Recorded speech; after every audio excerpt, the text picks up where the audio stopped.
graça e a paz do Senhor Jesus. Amém, irmãos? Deixa eu te falar algo. Eu tenho uma mensagem de Deus e um alvo de Deus para você agora. Eu quero compartilhar algo com você que é para despertar a sua vida. Despertar o propósito de Deus na sua vida. Eu quero ler uma passagem que está lá em Lucas, do Evangelho de Lucas, capítulo 7, a partir do verso 11. A palavra de Deus diz assim: Em dia subsequente, dirigia-se Jesus a uma cidade chamada Naim. Iam com ele os seus discípulos e numerosa multidão. Como se aproximasse da porta da cidade, eis que saía o enterro do filho único de uma viúva, e grande multidão da cidade ia com ele. Vendo-a, o Senhor se compadeceu dela e lhe disse: Não chores. Chegando, tocou o esquife, parando os que o conduziam, disse: Jovem, eu te mando, levanta-te. Sentou-se o que estivera morto e passou a falar. E Jesus o restituiu à sua mãe. Todos ficaram possuídos de temor e glorificavam a Deus, dizendo: Grande profeta se levantou entre nós, e Deus visitou o seu povo. Essa notícia a respeito dele divulgou-se por toda a Judéia e por toda a circunvizinhança. Sabe, querido, deixa eu te falar uma coisa. Esse texto aqui deixa claro um fato. Aqui tinha duas multidões. Uma que estava com Jesus e outra que estava com a viúva, que saía de dentro da cidade. Naim significa formosura. Mas por mais interessante que seja, a cidade chamar formosura, mas a multidão que estava com a mulher que saía de dentro da cidade, formosura, era uma multidão de morte.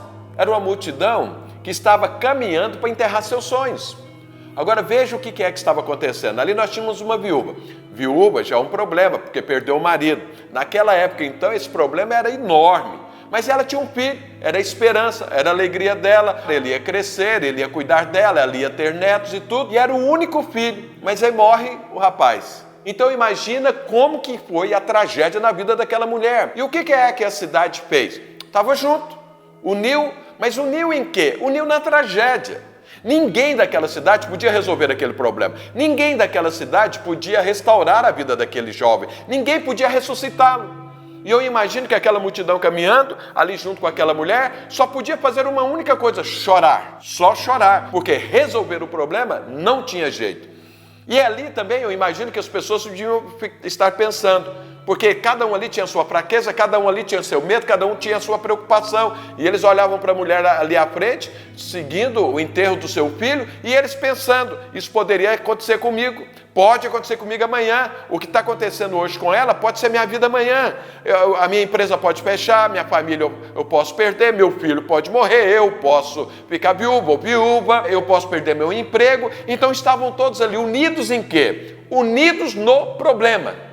Unidos na fraqueza, unidos em enterrar sonhos. Essa era a multidão que Jesus estava chegando. Isso aponta para quê? Naim, formosura, aponta para o mundo que parece bonito, mas que só produz morte. O mundo só produz morte. O mundo não tem jeito de trazer vida, porque não pertence ao mundo a vida.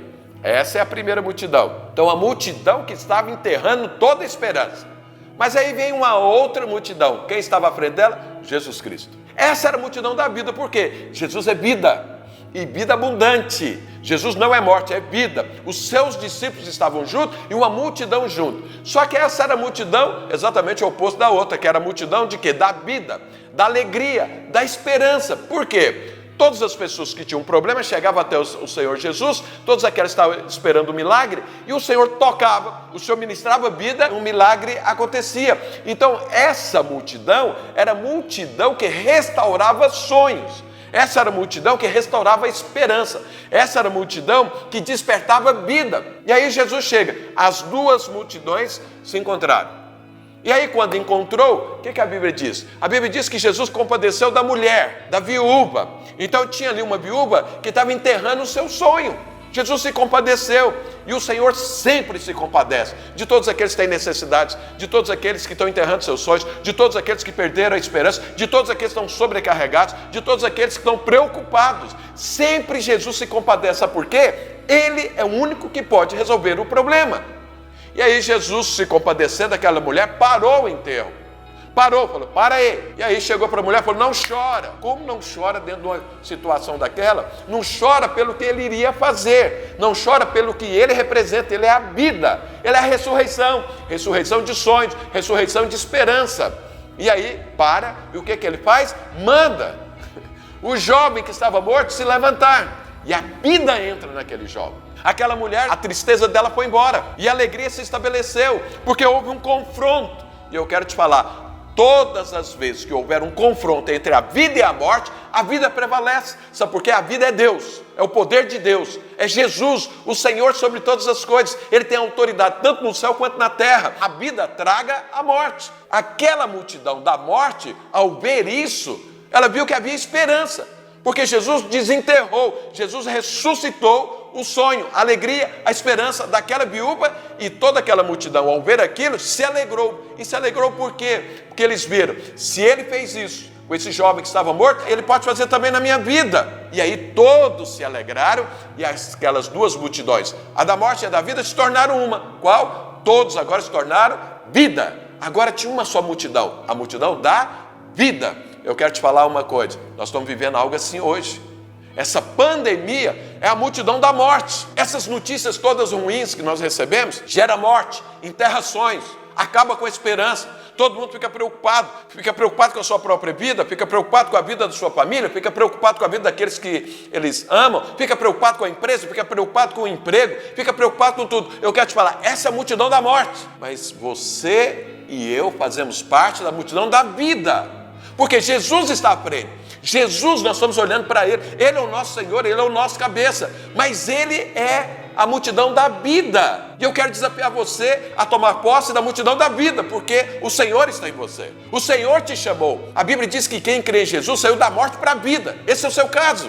Então veja bem, nós temos que confrontar essa multidão da morte, e nós vamos levar a vida, nós vamos levar esperança, nós vamos levar poder divino, para converter essa multidão da morte numa multidão da vida. Deus te chamou isso, mas para que isso aconteça fora, deixa eu te falar uma coisa, essa guerra, essas duas multidões também, elas estão aqui dentro. Aqui dentro tem a multidão da morte, que é a nossa carne. A Bíblia diz que essa carne não vai herdar o reino dos céus, então ela é morte. Mas acontece que você também é uma nova criatura. O Espírito Santo está aí, está aqui, nasceu uma nova criatura. Ainda que esteja no corpo de morte, mas eu já sou uma nova criatura da vida. Então veja, aqui dentro, o Espírito Santo está balançando. O Espírito Santo está despertando. Para quê?